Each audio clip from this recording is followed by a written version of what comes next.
Cyril, what a beauty! Hawthorne! I don't believe it! I see it, but I don't believe it! Card for the capital C! How did he do it? Leo Barry, you star! Oh my goodness! Is this one to remember?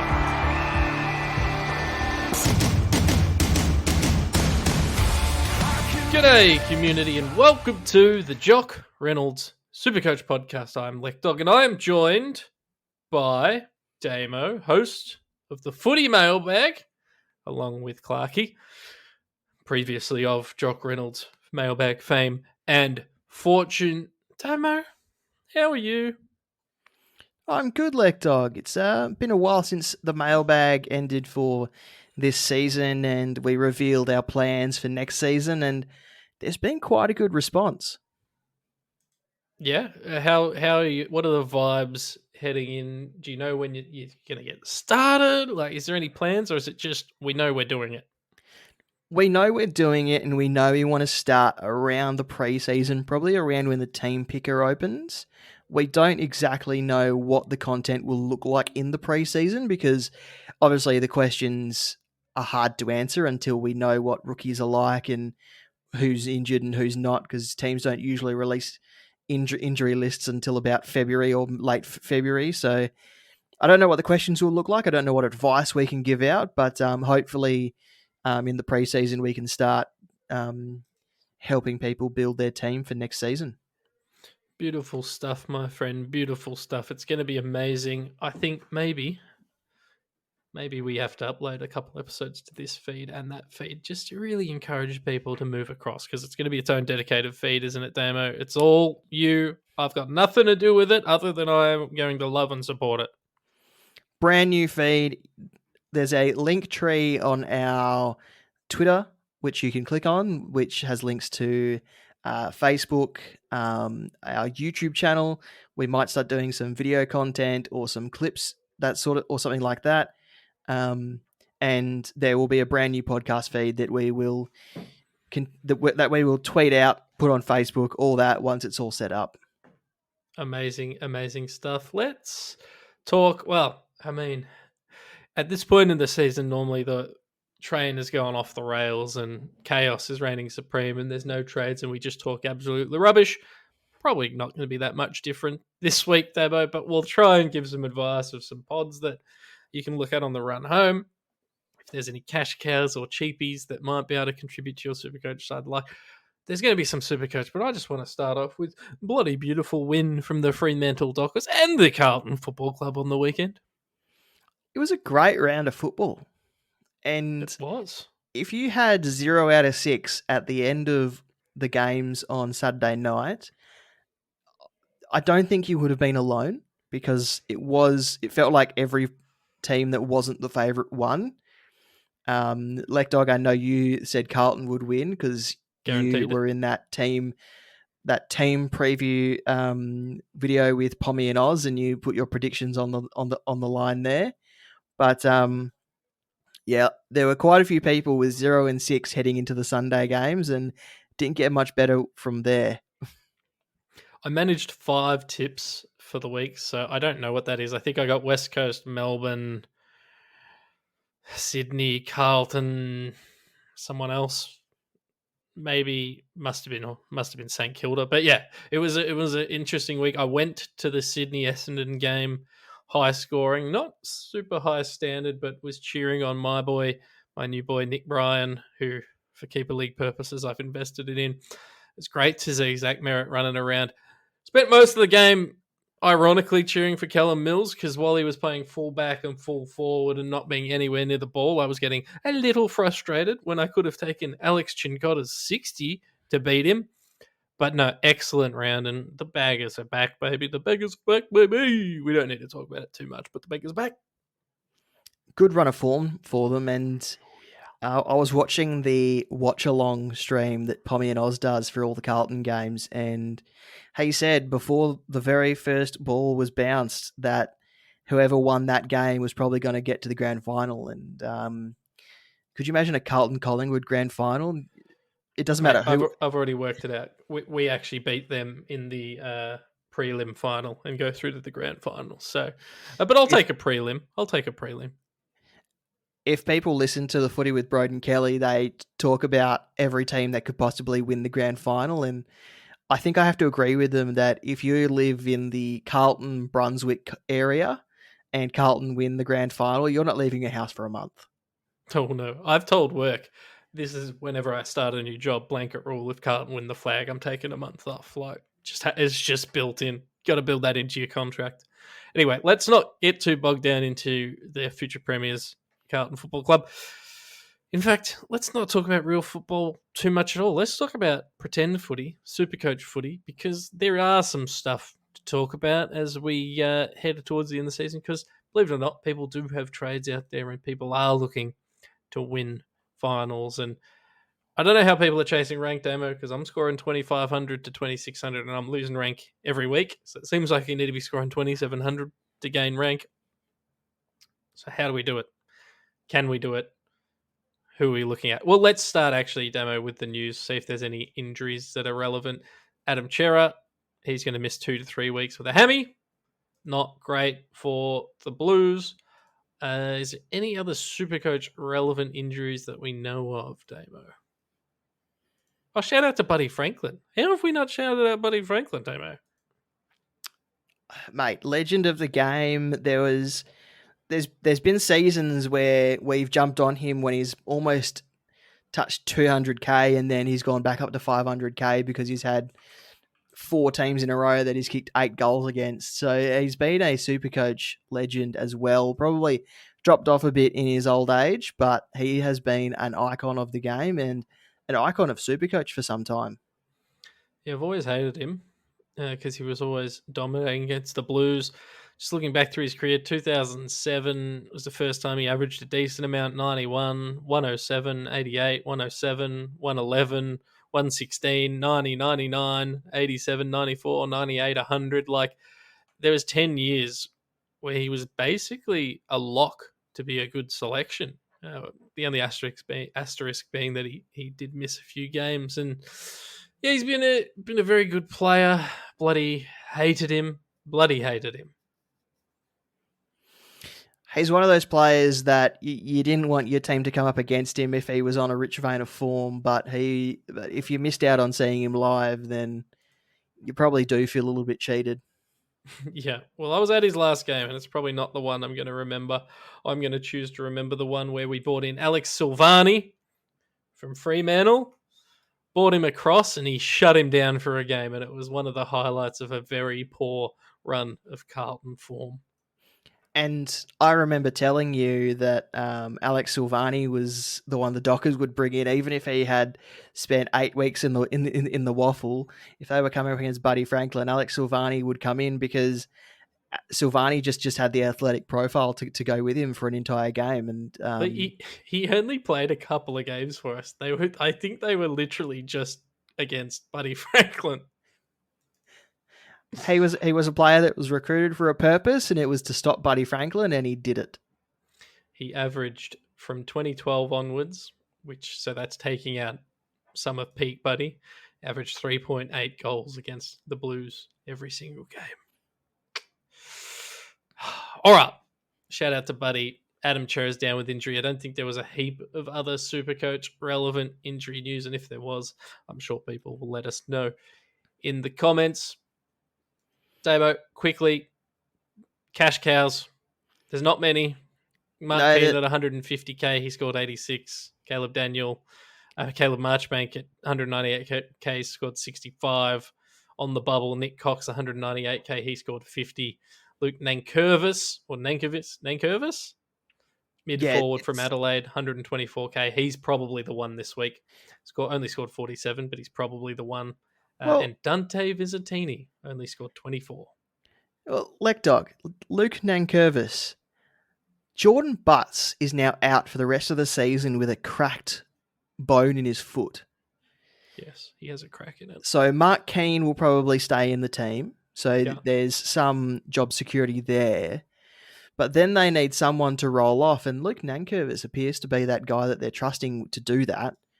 I think if you're looking for someone who can improve the value of your team, not necessarily score you truckloads of points, but I think Luke Nankervis is probably one of the best options and probably the cheapest option that you can go for this week. Yeah, I think so for sure. Anyone cheaper, Coulthard, Hanson Jr., Stanley, none of them are posting scores. Brandon Ryan.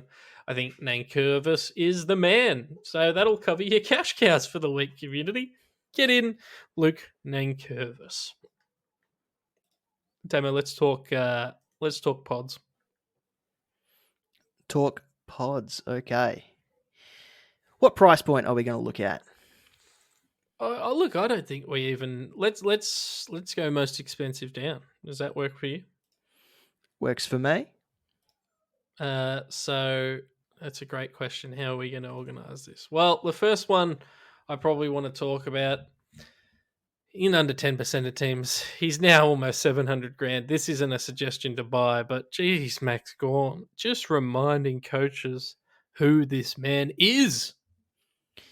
And I remember back when we were putting together the last Jock mailbag, MJ from the coaches panel mentioned in his potentially first picked players for next year that he'd pick Max Gawn because he'd be priced at about 100 average. He's added 7.4 points onto that average in 3 weeks. So he's not going to be as cheap as MJ thought he might have been for next season. But it's going to be hard to not select Max Gawn if the rumours are true and Brodie Grundy does move to a third club in 3 years. It's going to be very difficult. Please, God, let Brodie Grundy come to the Blues. Max Gawn, 174 this week, 120 last week, 215 the week before. He's almost 700k, 3-round average of 170. It's just, you can't ever count him out. It's you the can't Max ever of count old. him out. It's the Max of old. He's turned the clock back. So he's probably the most expensive pod that I would consider, and I would consider him too expensive. So let's go down from there. If you've got anyone you want to throw into the mix, let's do it. Dan Houston at Port Adelaide at 658k. He's continuing his rich vein of form. He's in under 5% of teams. He's a funny one, isn't he? Averaging 110, and like 6 people have spoken about him. Mate, he could be the first pick defender for a lot of teams to start next year. Yeah, well, not if they listen to me, because he'll be far too expensive for that. But point taken. He's going to be one of those players. He's going to be one of those players where this year everyone thought they had to start one of the 600k guys to begin the season, and he's going to be one that people put up a debate about. And I don't know if he can continue this form on for years to come, because it feels like he's been right place, right time. Yeah, that's always the question with these sort of guys, isn't it? Like the year that they break out, and he was all right last year. He averaged 99, which is good for a defender, but he's always been that sort of 85 to 100 average guy. This is the first year he's made that jump, so it's always hard to back him in for that second year, isn't it? Yeah, but I mean, we've had players that have just dropped off as well. Like Jordan Ridley had 2 years where he was absolutely incredible, and then the 2 years following that, and it's not like he's old and has dropped off because he's old and brittle. It's because in those other 2 years where he was averaging like 105 or whatever it was, he was right place, right time for Essendon, and now the Essendon system has had to change. Yep. Yeah, no, 100%. It's predicting the future is very difficult. That's why I won't spend 600 grand doing so. Damo, the next one is a man we don't even need to spend much time on him because I've spoken about him in every podcast and every cheat sheet. But Luke Davies-Uniacke, he's under 10% of teams. The kid is a beast. He produced captain-worthy scores, and since he came back from injury, 94, 134, 129, 133, 127. He does this at the back half of the last couple of years. He is sexy is the best thing I can use to describe him. He's probably the best player at North Melbourne right now, outside of maybe Nick Larkey and Harry Sheasel. But in terms of the SuperCoach perspective, he's probably the best player on that team, and he's going to put himself in the conversation for people to start him again next season. But he kind of dips away in the middle of the season. So he might be one of those players, kind of like Luke Shuey used to be, and maybe Zach Merritt, where he's one that you target around the buys because he has a good back half of the season most years. Yes. I like that. I like that, Damo.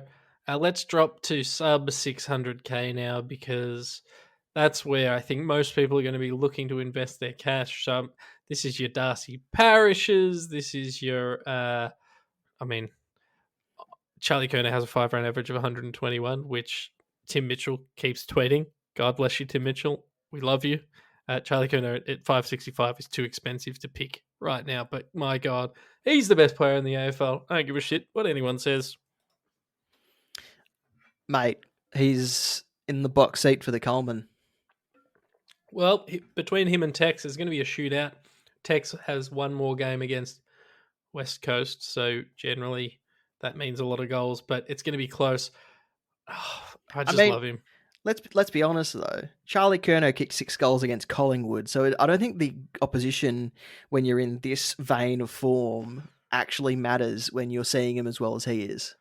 Yeah, I'll drop the joke that I've been dropping all week. Yeah, there should be an asterisk next to Charlie's name for the Coleman this year because he's had to play West Coast twice and Collingwood twice, so there should be an asterisk next to that name because he's good. So yeah, Darcy Parish is cheap. Charlie Curnow is expensive because role matters. Have you got anyone sort of around the 550k mark that you might be looking at? There's a defender in 0.9% of teams. He's averaging 91.4 average and a 5-round average of 118.6. And his name is Sam Taylor. He only has 3 scores, below 70 for the entire year. And his last 5 weeks are 118, 117, 130, 121, and 107. Yeah, I've been hot on him. He's been in like 3 cheat sheets since he came back from injury. Mate, the way he's playing, yeah? the way he's playing kind of reminds me of. Do you remember when Michael Hurley was a premium? Oh, Michael Hurley, take me back. This reminds me of Michael Hurley being a premium. And do you remember when Michael Hurley, like when he would come out with like a 61 week and then like 140 the week after, and then just coast 95s and then would randomly dip and then rise again? Sam Taylor feels like that player. Yeah, but he's done 5 115s basically in a row, which is pretty impressive. He'll be in the All Australian side, I'd imagine this year. He at under 550k, he's not too expensive to pick up. And GWS have Sydney, Port Adelaide, Essendon, and Carlton on the run home, and he's turned up against all those sides except Port Adelaide, and I suggest that he's probably going to change that this year. And his teammate Lockie Whitfield only in 2.2% of teams. People will have him, or some people will have him on their never again list, but he's got 115, 133, 137 the last 3 weeks, and he's 539k, so 10k cheaper than Sam Taylor. So another player to consider, and the Giants are on a great run of form at the moment too. So there's no reason why he can't keep that up. No, he provides that defense mid swing, and for those who are wondering why I keep putting Sam Taylor and Lockie Whitfield in cheat sheet, it's really annoying to change out the logos, so I've just been swapping between the 2 good GWS players, but they both deserve it. Like Lockie Whitfield a few weeks ago, you could have got him for 450k. Imagine that. And if you grabbed him at 450k, he's rewarded you with a 115, a 133, and a 137 since then. Again, they're using him as a distributor, and he's playing really, really good footy. Absolutely. Lekdog, talk to me about Nick Newman. He's averaging 94.8 for the season. Again, in under 1% of teams, but he's got 121, 59, 114, 106, 92, and 137 his last 6 weeks. At 507k, is he another good option? Not a name I thought you were going to throw at me, but I'm glad you did because he is closing in on a top 3 finish in Carlton's best and fairest. And if he kept this form up because of recency bias, I imagine he would be in the All-Australian squad, not the team. Why is he doing it? Why is he scoring, Damo? Well, it's a great question. He is playing Sam Doherty's role. So Sam Doherty has become a midfielder. Nick Newman has become Sam Doherty. And that's basically the explanation for the output. He applies really good tackling pressure. He's always in amongst it. But he's also a distributor by foot. So he takes kick-ins, he takes marks, he sets us up. He is Sam Doherty.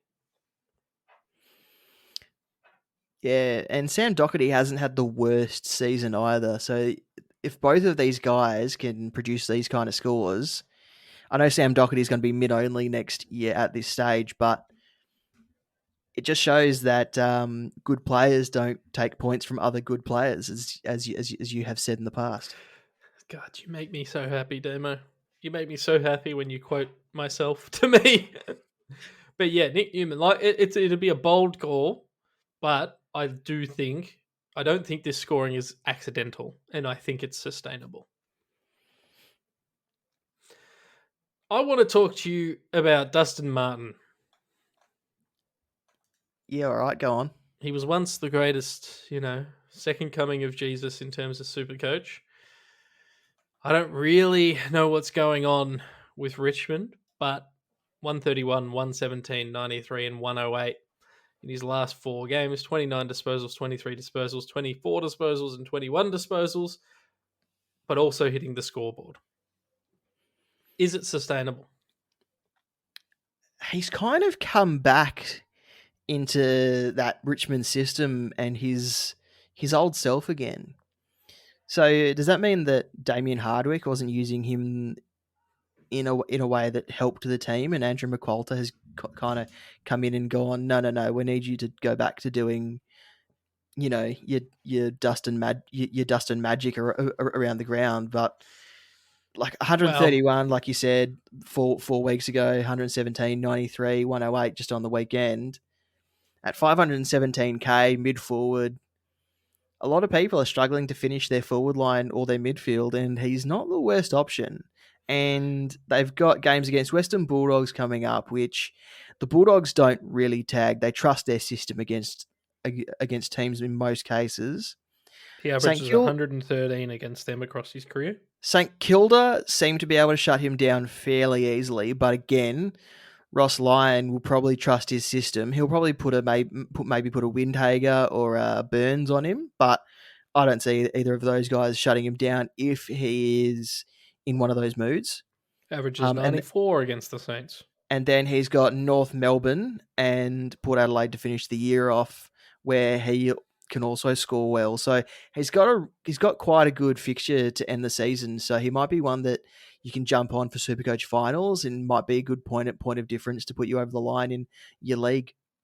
He averages 110 and 93 against those last 2 opponents respectively. And Richmond are vying for a spot in finals. They want to play finals. It could also be a case of Dustin Martin walking into the coach's box and saying, I used to listen to Dimmer, but now I'm just going to do my thing. It's probably not that, but I like to imagine him kicking the door in and saying, look at me. I'm the captain now. Hey, Josh Kelly is another GWS player, which I mentioned in the cheat sheet. He's slightly quietened off a little, but still pumping out scores like 98, 97, 114 since he got tagged to oblivion. Just another sexy little point of difference that you could bring into your sides. He's such an interesting player because he hasn't scored under 80 for the entire season. But if you had asked me how the exception of the game where he scored 20. Yeah, sorry, apart from that game. But if you had asked me how his year had gone, my answer to you would be, he's probably averaging about 95-ish. I don't think he's had a great season. I haven't really heard him being talked about, but he actually has had a pretty good season when you think about it. And pretty good floor, apart from that one game against Hawthorn. Pretty good ceiling. I can call that an anomaly. He's had a solid year, and he's missed time with soft tissue as he always does, but he's one that, and this is kind of and this is kind of where it gets difficult because you want to get a guy who you can look at for your run home, for your Supercoach finals, to give you that boost. But what if he comes out against Sydney and does his hamstring and that's your last trade? Well, that's the risk, isn't it? Like, this is a guy who always scores well, or has a really high upside, could potentially post captain worthy scores. That's all great, but you got to counterbalance that with, will he get hurt? And historically, the answer to that is yes. It's a tough one. Yeah, and it's not, and like you look at his year, and he's had a pretty good year. It's just you see he missed 3 games between round 10 and 14. He missed round 15. That might have been their bye, probably.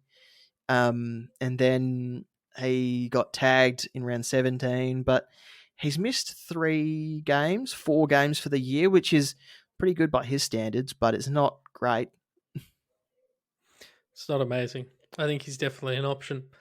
Dami, before the show, you mentioned someone from your side of town playing for the "We Are the Big Birds" or whatever that is. That the lyric? Is that really the lyric? I haven't listened to that song since Birds of Tokyo covered it, so you know. Do they still play the Birds of Tokyo one? Yeah, and the Birds of Tokyo one is in AFL 23 as well. I can't believe they got the license for that. Amazing. It was probably part of the deal when they recorded it. Tim Kelly has had a pretty solid year for West Coast, and he's probably been their most consistent player throughout their entire season, which is interesting to say, and only averaging 98.4 for the year, but again, a player with a pretty decent floor with only a couple outside outside a range of 80 and 115 for the entire year. So he's one who, if you want a more consistent scorer than, I don't know, a Matt Johnson or a Marcus Windager, then he's one who will probably score a little better than those guys for you for the run home. There's a couple of Adelaide Crows you mentioned before the show. Matt Crouch, who had a 144 on the weekend, and I'll mention Tex Walker, who scored 157. I mention him because this man is going to want a Coleman, and he's playing Gold Coast, Brisbane, Sydney, and West Coast on the way home, which could all, maybe not the Brisbane game, could all be large. It's a risk, but if you can loophole him, you might look at him. Expensive loophole. Well, I'm assuming, mate, I'm loopholing bloody Redmond and Jackson. I'm assuming everyone's in that boat, right? Sure. Is there any merit in Matt Crouch? Maybe we should have asked Barron this question before we started recording, just see how entrenched he is in that team, because he was quite good letting Jordan Dawson and all that sort of move to the outside, and I don't know whose spot he has taken. Yeah, I don't know. Is it one of those ones where they just let him run out the season, try and get a little bit of value up for him so he can find a new home? I think he's a free agent, so do they do right by him and just go, you know what, just play the last 4 games, show us what you can do. Maybe you'll get a bit of a payday. Well, he's 28, turning 29, so at that age, if you're not playing in the senior team, then you're probably not good enough anymore. And I think he's shown, especially on the weekend in the showdown, that he is probably good enough to play in a high octane midfield. So I think this could be the club giving him some exposure to increase his value, but it could be the club, trying to work out if he does in fact still have the chops to play at his age. So I don't know whether he's got good job security or not, but I think he's one who I don't know if I jump on him just for just because I think he could get dropped without any warning.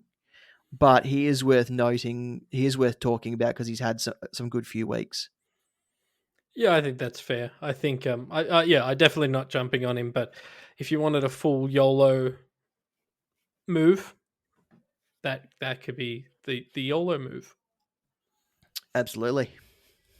I'm not sure if there's anyone else I'm highly recommending. I bought in Luke Jackson as loophole / cover. He scored 87. He's averaging 91. Dylan Moore, I still have from the start of the season. He put up at 91, which is basically his average. He's averaging 88 or 89 for the year. Just a little footnote on the Luke Jackson thing. Tim Mitchell was on last week's show, and he mentioned that Luke Jackson is probably a better option if you're loopholing instead of Darcy Cameron, because Darcy Cameron plays earlier in the round than Luke Jackson. And Tim messages me almost a day after that podcast was released and says Luke Jackson is 100% better than Darcy Cameron because he plays three of the 4 last matches after St Kilda and Collingwood. Yeah, so basically that means if one of those guys is rested or laid out, you've got Jackson. You can probably swing him in and use him as cover, which is really he should be your F6 or F7 if you have him in your side. But he generally does well when he's the main man in there. Like I think 87 might have been his lowest score as the solo ruck this year. So that's okay. Yeah, and they kind of gave him a little bit of a different role against the Cats, which might be something to watch out for. The Dockers put Hayden Young into the midfield, and it meant that Luke Jackson didn't have to play as that bigger body after the hit out. So it's a big question on if Hayden Young continues that role, will Luke Jackson continue to score well? I think he will, because obviously there's going to be a little bit of an adjustment, but it's just something to watch out for and something to look out for. You're a smart man, Damo. I wanted to shout this guy out, but we worked out that Toby Nankervis is probably coming back. The tank. So Ivan Soldo's probably not relevant, but he puts up huge numbers when he's the number one ruck. So if for some reason Nank the tank isn't back in that side, Ivan Soldo can come on and score 130 for you. What are the chances that Soldo stays in the team with Nank? I think there's a chance, but I don't think it's helpful for either one, to be honest. Does that feel like a Grundy Gorn situation?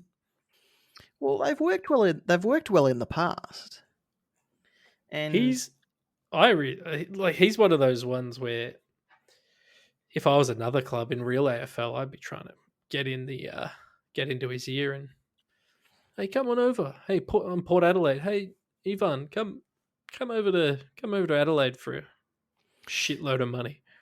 Well, if I look at the game on the weekend, their second ruck was Ben Miller, who played 47% game time, had 5 hitouts and 6 disposals.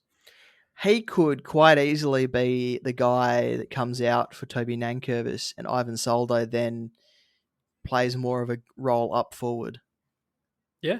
I don't mind it. Again, it's the Luke Jackson argument, but I'm assuming without checking that Richmond's fixture is probably not as good for loopholing as a Fremantle. Correct. I think they're all the pods I wanted to chat. We chatted cash cows. If you're a Callum Mills owner like me, you feel free to trade him. He wasn't even playing in a role that was conducive with touching the ball, let alone scoring. If you got an injured player like a Chera, trade him out. Rumours swirling that Clayton Oliver might be in this week. Believe it when I see it. SEN is reporting that Clayton Oliver's a chance for this week, but they said literally last weekend that he was 2 to 3 weeks away. So that's been a big turnaround. And Max Gawn said himself that they think he's ready to join main training, and then something happens and it pushes his return date out. So until he's named and playing, I'm not believing a word that comes out of Melbourne or anyone that's reporting on Melbourne. I think that's fair. Is there any other hot takes you want to get off your chest, Damo? No, not really. You I'm can't all out of hot almost- takes for the year. Yeah, just wait till the off season. Wait till trade period starts. Then the mailbag will be getting about 700 emails from me, mate. Oh, mate, there's going to be the trade mailbag for trade period. Gee whiz. I'm heading that. Clarkey has no say in that, although he might appear on some episodes. But it's pretty much going to be me on doing daily wrap ups of the trade period. So there might be like episodes where it's a minute of me going, nothing happened. This guy was talked about. Goodbye. I still think we should force you to watch the entire and listen to and watch an entire day's trade radio. I still think that What You do have to you mean sit through force? I've done it once. I did it. I did live it. to tell the tale. I did it. I did it the year that Lockie Weller was traded for pick 2 Sure. because I was waiting for that trade to go through. The justification of that from the Gold Coast side is still insane. Well, no, he wanted to come, so we had to get him in. Did it need to be pick 2, guys? Really? You don't think pick 47 couldn't have got that one done? I'm still of the opinion that with the way that Gold Coast was going, with everyone leaving, spending pick 2 on a guy that wanted to be there who was 2021, then a bloke that they were going to draft and then have to trade in 2 years' time was probably a smarter decision for them long term. So, what's to say, if they had drafted Adam Chera with that pick, where's Adam Chera now? He's not at Fremantle, is he? I just swore then. Mate. Just trade the pick 2 for pick 8 and 15 and send 15 instead or something. Just do anything but what they did. That trade, Fremantle sent Weller.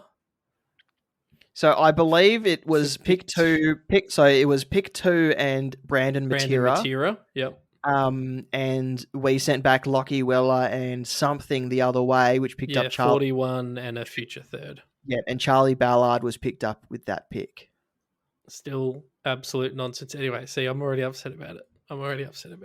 I can't wait to listen to This the is just a trade preview mailbag. this is just a preview for trade period, guys. Lekdog gets very angry and I try and calm him down, and this is just the way it goes. What the community won't know is that I've been trying to retire from fantasy content for 4 years, but every time trade period comes around, I get so angry that I say, Damo, we're recording a podcast!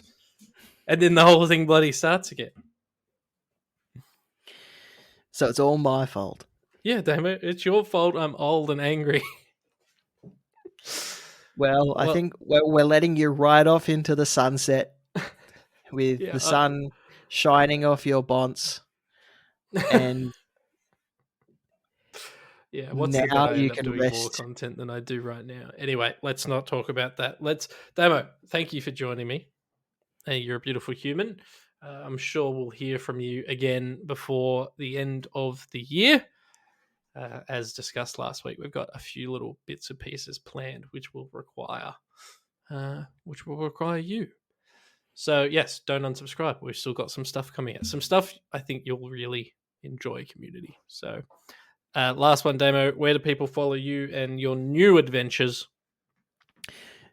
My Twitter is @DamoSC, and if you would like to get involved with the mailbag next season, you got to come and find us at Footy Mailbag. If you're on Twitter, there is a link tree in the bio that you can click on to access the Facebook, the YouTube, and we will eventually have the podcast feed in that as well. You bloody beauty. Up the baggers. Go Freo. Keep the winning going. You!